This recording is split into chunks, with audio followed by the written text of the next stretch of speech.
Alright, here goes. I never thought I'd be posting something like this, but here I am. I'm a guy in my mid-30s, been married to my wife for about 7 years. We met pretty young, right out of college, and honestly, I thought we were a pretty good couple. We had our issues like any relationship, but nothing major. Or at least, that's what I thought. For the last few months, though, I started feeling like something was off. Little things at first, like how she'd be on her phone a lot more than usual, but she'd always be so secretive about it. She'd close the screen every time I walked by. Then there were the weird excuses for why she was suddenly working late or going out with the girls a lot. Don't get me wrong, she's always had a pretty active social life, but these felt different, like she was trying to hide something. But, I mean, I just brushed it off.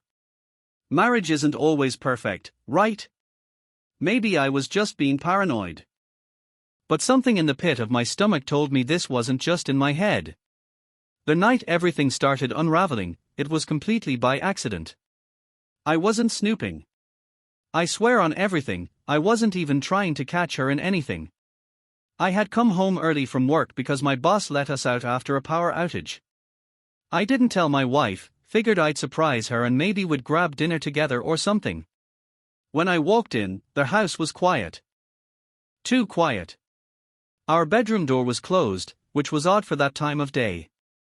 I knocked, no answer. I opened it, and she wasn't in there. But her phone was lying face down on the bed. That was unusual. She never leaves it behind. That woman treats her phone like it's an extra limb. I don't know what came over me, but I picked it up. The screen lit up, and a message popped up from a guy named R. It said, "Last night was amazing. Still thinking about how you tasted." I stood there frozen, like my brain couldn't process the words. I scrolled up, my hands were shaking, and there it was, a full-on sexting thread that went back weeks. Photos, late-night messages, "can't wait to see you again" type of stuff. Stuff I hadn't heard from her in years. I felt like the floor got ripped out from under me. She came home about an hour later, all bubbly and acting like nothing was wrong. She was carrying a Target bag and humming to herself, like she hadn't just nuked our marriage with some guy named R. I didn't say anything right away. I just stared at her. I must have looked like a ghost because she stopped mid-sentence and gave me this look, half confusion, half suspicion. "What?" she asked, dropping her keys on the counter. I held up her phone. "You forgot this." She froze. For a split second, she looked genuinely scared, but then, like flipping a switch, she went into full-blown defense mode. "Did you go through my phone?" I didn't even answer that. "Who's R?" She rolled her eyes. Rolled. Her eyes. "Are you seriously going to freak out over a few texts? It's not what you think." Classic line, right? I read her one of the messages out loud. Her face turned red, then pale, then right back to pissed-off mode. "Okay, fine," she snapped. "Yes, we've been talking. But it's not like I slept with him." I said, "You literally sent him a picture of yourself naked in our bed." And then, I kid you not, she had the audacity to say, "Well, maybe if you paid more attention to me, I wouldn't have had to look elsewhere." That's when I realized I wasn't talking to the woman I married anymore. This was someone else entirely. After that confrontation, I felt like I was living in some weird alternate universe. I couldn't sleep. Couldn't eat. My mind kept replaying those texts over and over like a horror movie stuck on loop. The way she blamed me for her cheating, like somehow I forced her to crawl into another man's bed, was honestly more painful than the affair itself. I kept asking myself the same questions. Was I really that bad of a husband? Did I miss signs for years? How long had she been lying to me right to my face? She acted like it wasn't a big deal. Like I had overreacted. The next morning, she made coffee like everything was normal and tried to talk to me about laundry detergent. I looked at her, sitting there in my hoodie, sipping from her wifey mug, and I felt sick. There were moments I wanted to scream. Other times I just sat in my car parked outside our house, staring at the steering wheel for what felt like hours. I didn't know whether I wanted to cry, punch a wall, or disappear entirely. And I hated that she still had that much power over my emotions, even after doing something so selfish, so disgusting. I didn't tell anyone at first. Not friends, not family. I was ashamed. Ashamed that I didn't see it coming. Ashamed that I still loved her, even after what she did.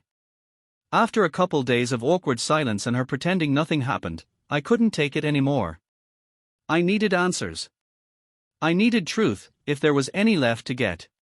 I asked her straight up, "How long has this been going on?" She shrugged like it was a chore to answer. "A few weeks. Maybe 2 months. I don't know." But something about that didn't sit right. My gut told me she was minimizing it, trying to make it sound like a dumb fling instead of what it really was. So later that night, while she was in the shower, I went full private investigator. I checked her email, her iPad, even her Venmo. And that's when the rest of the iceberg showed itself. Receipts for hotel rooms. One was from 3 months ago, a Friday night she told me she was going to a wine night with her best friend. She even made me help pick out her outfit. There were Uber rides to addresses I didn't recognize. Payments to R for things labeled like dinner and fun night. There was even an email thread where she sent him a calendar invite titled Our Weekend Escape, No Interruptions. She'd planned a getaway with him, while I was working double shifts trying to pay off our credit cards. I felt like I didn't even know who I was married to anymore. And the worst part, when I confronted her again, she looked me dead in the eye and said, "You're making this a bigger deal than it is." It didn't mean anything. Yeah? Well, it meant everything to me. After I laid out everything I found, screenshots, receipts, messages, she didn't even deny it. She just shrugged. Like it was old news. Like I was the one being unreasonable for still caring. And then came the gaslighting. "You're obsessing over this," she said, eyes narrowed like I was the problem.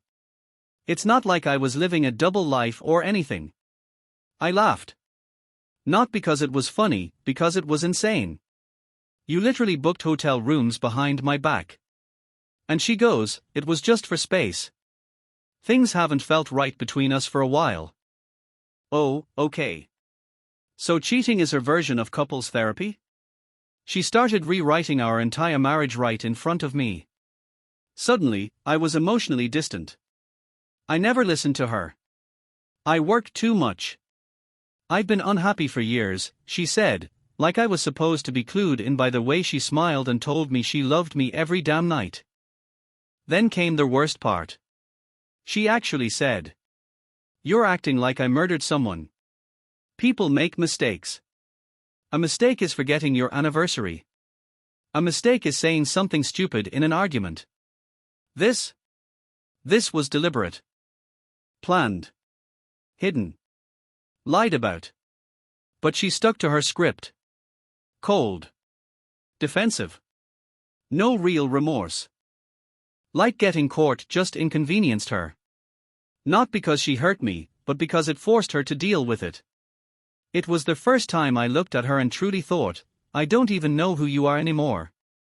That night, after she went to bed like nothing happened, seriously, she just turned off the lights and said, "We'll talk more tomorrow." I sat on the couch in the dark and completely unraveled. I don't think I've ever cried like that in my life. I mean full body shaking, can't breathe kind of crying. I felt humiliated, betrayed, completely gutted. This wasn't just about sex or lies anymore. This was about trust, about how someone I shared my entire life with could tear it apart like it was nothing. I kept thinking about the little things, how she used to hold my hand while we watched movies, how she'd fall asleep on my chest, how she used to call me her safe place. Was that all fake? Was she just playing house while sneaking off to live a different life behind my back? And the self-doubt hit me like a freight train. Was I boring? Was I not enough? Did I miss signs because I was too trusting? I hated that I was blaming myself, but when someone rips the rug out from under you like that, your brain starts looking for anything to explain it. The next day at work, I couldn't function. I stared at my computer screen for hours, didn't answer emails, didn't return calls. My boss eventually pulled me aside and asked if I was okay.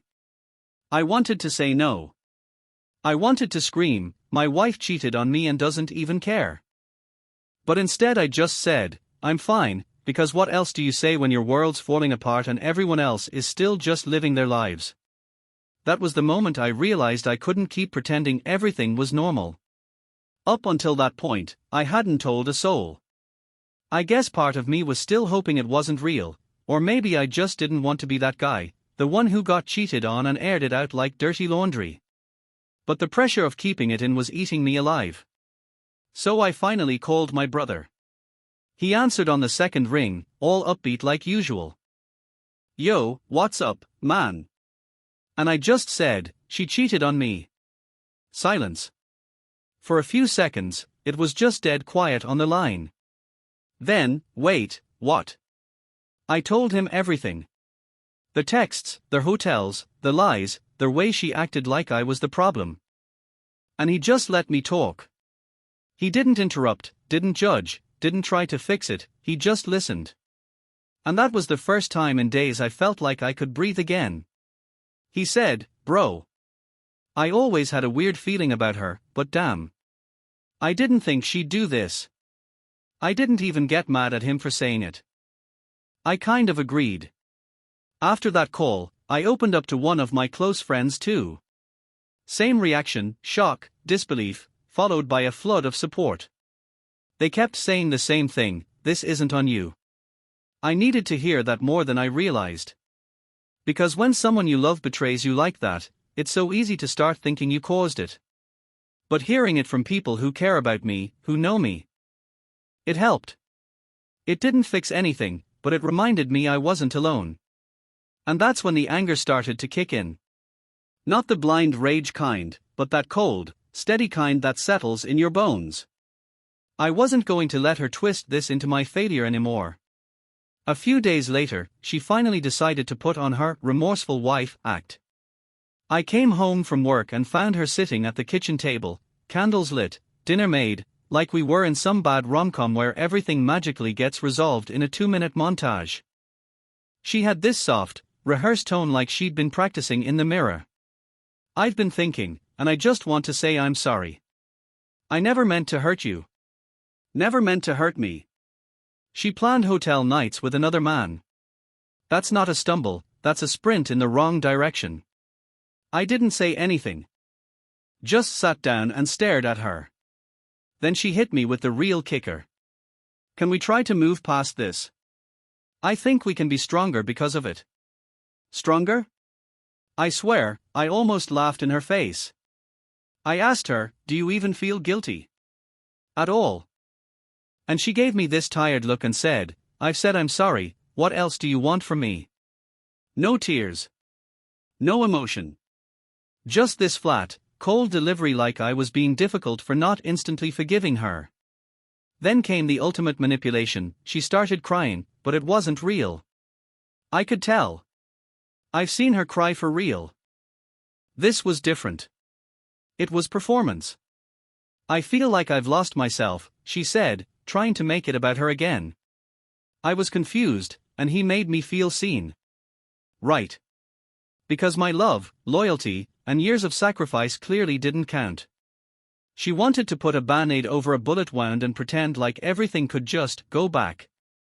But I wasn't buying it anymore. That night was the turning point for me. I didn't yell. I didn't argue. I didn't throw anything or storm out. I just sat there and looked at her, really looked at her, and realized I felt nothing. No love. No hate. Just emptiness. It hit me like a punch to the chest, I was done. Not just with the lies and the cheating, but with her. The person she'd become. This cold, manipulative, self-centered stranger who couldn't take responsibility for blowing up our life. So I calmly told her, I don't trust you. And I don't think I ever will again. She blinked, like that actually surprised her. Like she genuinely thought a few half-assed apologies and a reheated dinner would fix things. "You're really going to throw this all away," she said, voice cracking just enough to sound sincere. And I said, "No. You did. I'm just finally admitting it." She didn't say much after that. Just kind of sat there in silence, probably waiting for me to change my mind. But I didn't. I couldn't. I slept on the couch that night. Not because she asked me to, but because I couldn't stomach the idea of sharing a bed with her again.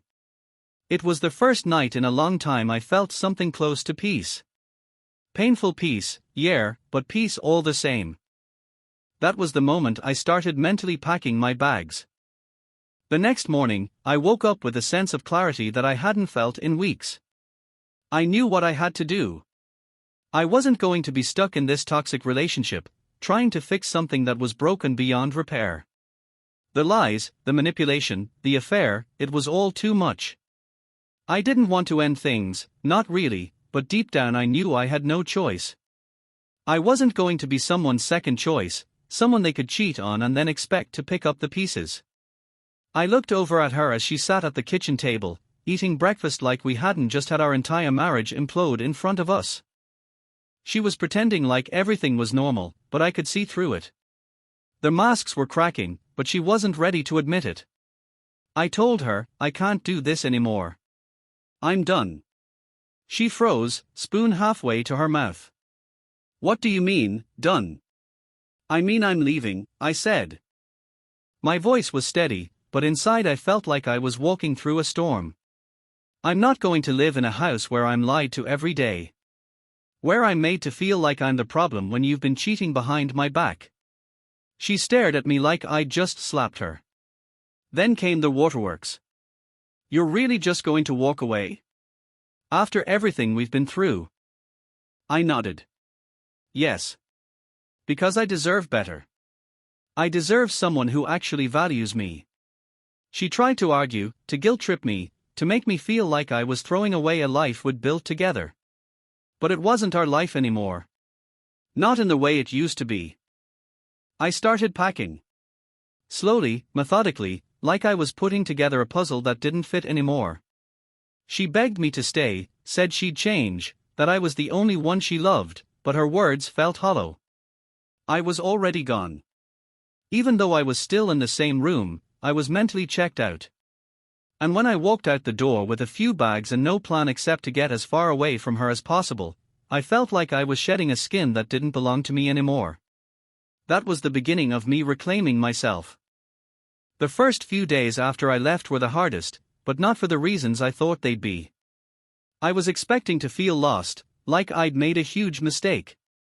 But instead, I felt a strange, almost suffocating calmness. It was like I'd been holding my breath for so long, and now I could finally exhale. I stayed with a friend for a while. I didn't have a lot of stuff, so it was easy to pack up and leave without feeling too weighed down. But the emptiness of her house still haunted me. I kept picturing her sitting at that same table, pretending like she hadn't just shattered our entire relationship. I wasn't angry anymore. I was numb. I didn't cry. I didn't rage. I just kept moving forward, one foot in front of the other, not looking back. But inside, I was still trying to make sense of everything. Trying to piece together the why. Why had she done it? What was I missing? I tried to talk to my brother more, to process everything, but the truth was, I couldn't explain how I was feeling. It was like I was mourning someone who was still alive. I started seeing a therapist after a couple weeks. I didn't think it would help, but it did. It helped me put words to all the confusion swirling inside me, the guilt, the anger, the disbelief. I learned that it wasn't my fault, that her betrayal was a reflection of her, not of me. But even then, the hardest part was dealing with the quiet moments. The times when I was alone with my thoughts, and the loneliness would creep in.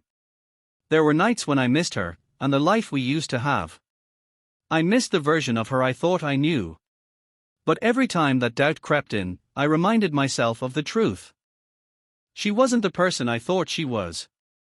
And I wasn't the person I used to be, either. I was learning to be someone new. Someone stronger. Someone who wasn't afraid to walk away from betrayal, no matter how hard it was. It was a process. A painful one. But I wasn't going to let her take any more of my life. Not anymore. The first time I went out with friends after everything went down, I honestly didn't even want to be there.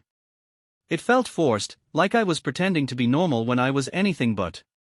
But I pushed myself to go, to try to connect with the people who'd supported me without judgment. We went to a bar, and for the first time in what felt like forever, I managed a real laugh. Not the forced kind where I'm trying to seem okay for others, but a genuine, messy, let it all go laugh. It felt strange, but also good. For the first time in ages, I didn't have to be anyone's husband. I was just me. And that was a weird, freeing feeling.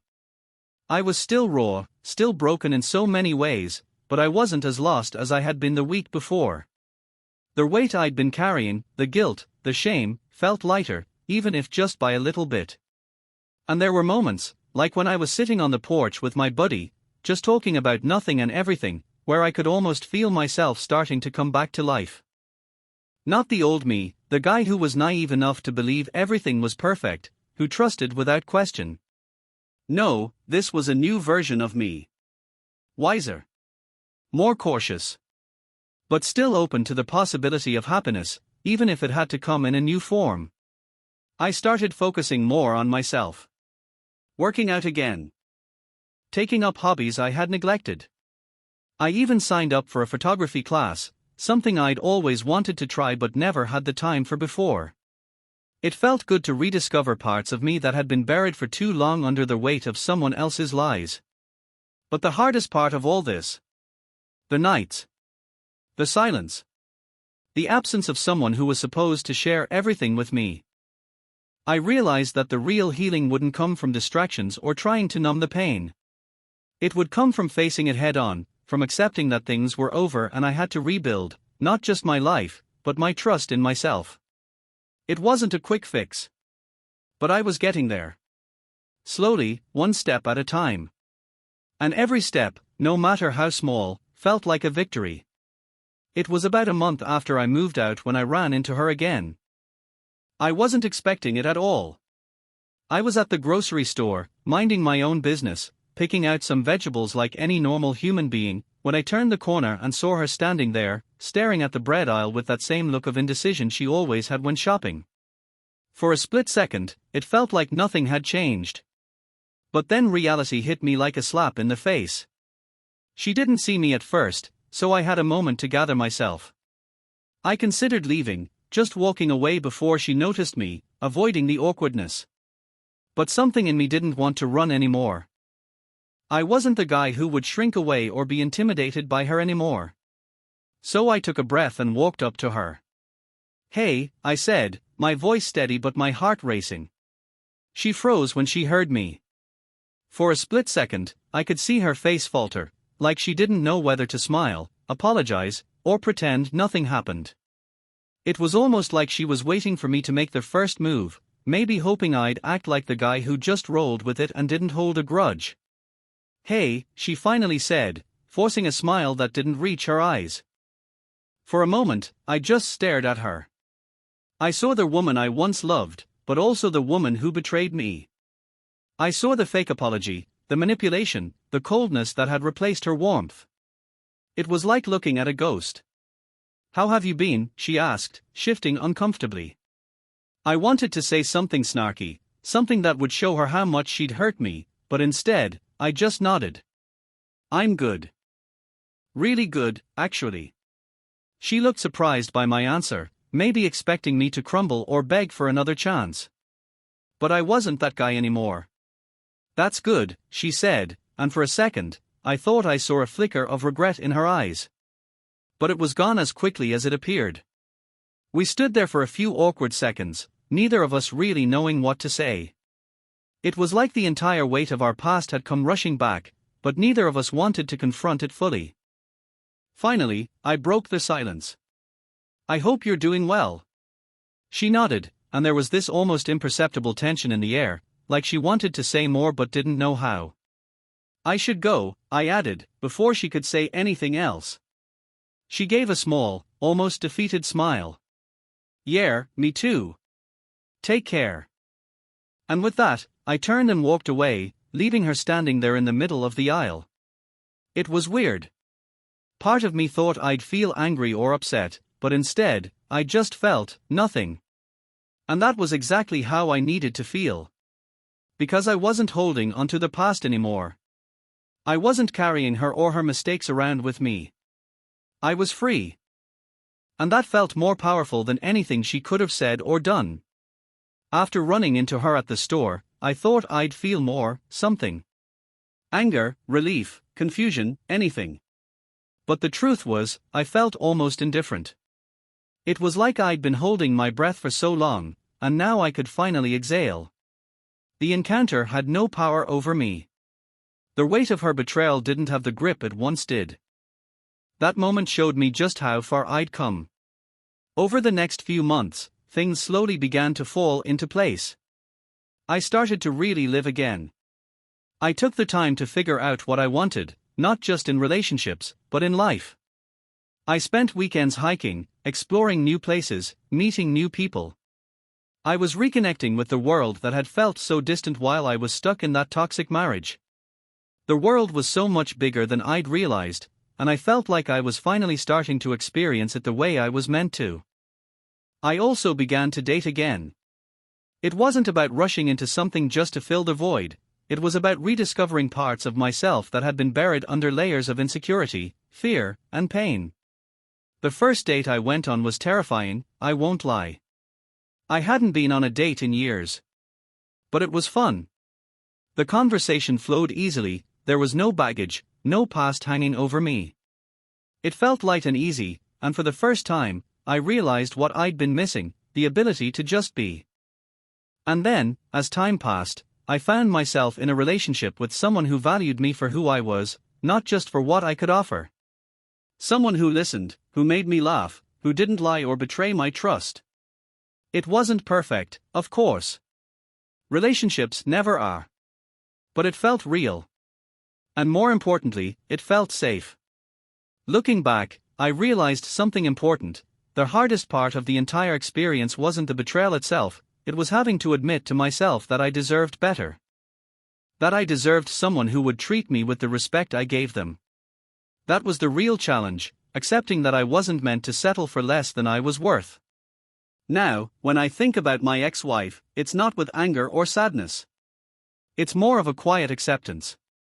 She was a part of my life, and she taught me things I never would have learned if I hadn't gone through that pain. But I don't need her anymore. I'm stronger now, and I've learned that the only person I can rely on is myself. If there's any advice I'd give to someone going through something similar, it's this: don't let the betrayal define you. It hurts, it sucks, and it's unfair. But you are more than what someone else did to you. Take the time to heal, to rediscover yourself, and when you're ready, step back into the world with your head held high. You deserve peace, happiness, and a love that's real. Don't settle for anything less.